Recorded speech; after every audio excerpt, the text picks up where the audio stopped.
Kulamusizaako yonna gy'osinzira okuba ng'otuwuliza gwe mukwano gwange ali yampuliriza. Weebale kwekuumira ku Yugi Updates TV. Mutegeeza nti okola ky'amaanyi nnyo okwekuumira ku Yugi Updates. Omuyimbi amanyikiddwa nga Jamal Waswa anoonya bukuumi, asabye obukuumi. Agamba nti waliwo abantu abatannategeerekeka abajja bamugoberera. Waliwo akabinja k'abantu akatannategeerekeka akajja kamugoberera. Mukwano gwange yonna gy'osinza okuba ng'otuwuliriza nkwanirizaako nnyo. Baganda bange abali emitala w'amayanja nammwe mbanirizaako nnyo. Mwebale kwekuumira ku Yugi Updates TV. Kaakati Jamal Waswa azze nga atambulira mitawaana oba mu bweraliikirivu. Artist ono amanyikiddwa nga Jamal agamba nti nno era aclaiminga nti ali omu ku bantu ye waaba ateebereza ayina abantu abamugoberera abamutaddeko tageti.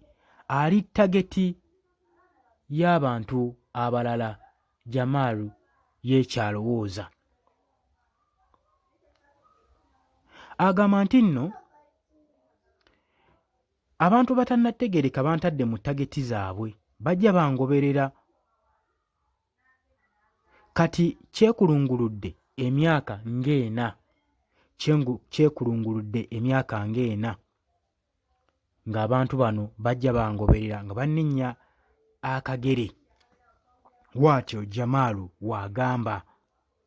Okusinziira ku Jamal Waswa agamba embeera eno yatandika okuva mu alawundi nga 2001 we yasookera ddala okinootinga nokyidentifyinga nti waliwo akabinja k'abantu akajja kamonitalinga nga kajja kamwekkaanya nga kamulinnya akagere nga kajja kamuketta okuva mu mwaka ogwa 2021 nga kajja kamufolowinga.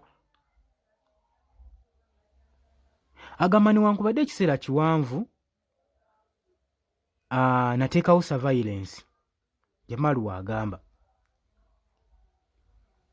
nze nga Jamal Waswa agamba nti ye tabeerangako oba teyeenyigirangako bumenyi bw'amateeka na bumu. Tabeerangako mu personal conflicts nti oba Jamal yayombye n'omuyimbi ono oba yakoze ati yawalanye gavumenti oba yayimbye ennyimba ezikuba gavumenti oba ali mu byankyukakyuka oba ali mu nga wobimanyi. Agamba seenyigirangako mu kintu kyonna kyonna ekiyinza okuba nga kinteesaako warrant oba search warrant ennoonya oba okunteekako tension yonna yonna eya searching warrant. Kati agamba naye akabinja kajja kangoberera ke simanyi. Agamba wemba nekkanya embeera, yagamba nti embeera nje nzekkaanya nensalawo kubanga nkipinga silence ku bintu ebyo nga sigenda kubaako kyennyega nga ndowooza nti wennaasirika bajja kuluzinga response balekerawo okubanga bamufolowinga, bajja kuluzinga interest y'omufolowinga nabyo bakijjemu enta. Naye agenze okulaba kigenda mu maaso n'okuba nga kikula ng'abantu bano bamugoberera kuva mu 2001 nga bajja bamulinnya akagere 45. Tategeera bantu kyabo. Kati okuva eyasembayo kimonitalinga wadde wakayitawo emyaka 4 nga bajja bamulinnya akagere nga bamufolowinga. Agamba newankubadde emyaka gyekulunguludde agamba nti nzize ndi concern ku safety yange era ekimpaliriza n'okujja okupublishinga n'okwekubira enduulu ku social media platforms nsobole okuba nga noonya ku bukuumi olw'abasajja abanjigga akagere. Kati wetuviirayo ng'omukwano gwange wamuze naawe, golowooza ani ayinza okuba nga ayigga omuyimbi amanyiddwa nga Jamal Waswa? Olowooza ani ayinza okuba nga ayigga? Tali byabufuzi, omanyi gavumenti yaffe eno nayo yafuuka baana baliwo mu kuyigga abaana b'abendi n'oba tolina musango.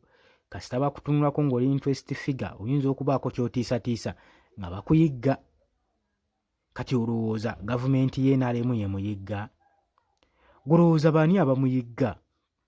Bwebanga gavumenti si ye muyigga, kale twagala gavumenti emuterewo protection, emuterewo obukuumi nga waavuddeyo n'asaba obukuumi. Gavumenti eriwo okukuuma muntu wa bulijjo saako n'ebintu bye. N'ebikuumi n'ebitongole ebikuumaddembe birina kukuuma, ebitongole bya security, poliisi, amagye galina kukuuma muntu wa bulijjo saako n'ebintu bye. Kati Jamal nga wavuddeyo n'akiriminga nti waliwo bamufollowi nga bamulinnya akagere, nze nsaba gavumenti emuwe obukuumi basobole omumukuuma obulamu bwe saako n'ebintu ekirageeza obulamu bwe saa zino bwa Jamal buli matigga. Omusajja ono waaviirwako wajja n'afuna ekizibu kyonna kyonna, tunenya gavumenti na bitongole bikuumaddembe olw'ensonga nti yeekubira dda omulanga n'atafiirwako.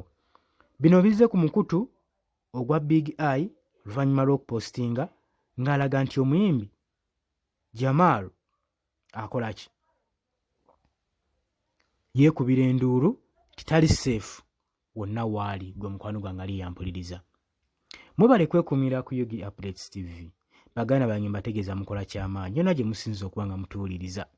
Ngenda maaso n'okukubiriza gwe atanakuba nga osubscribinga. Genda maaso n'okusubscribinga ku eno channel.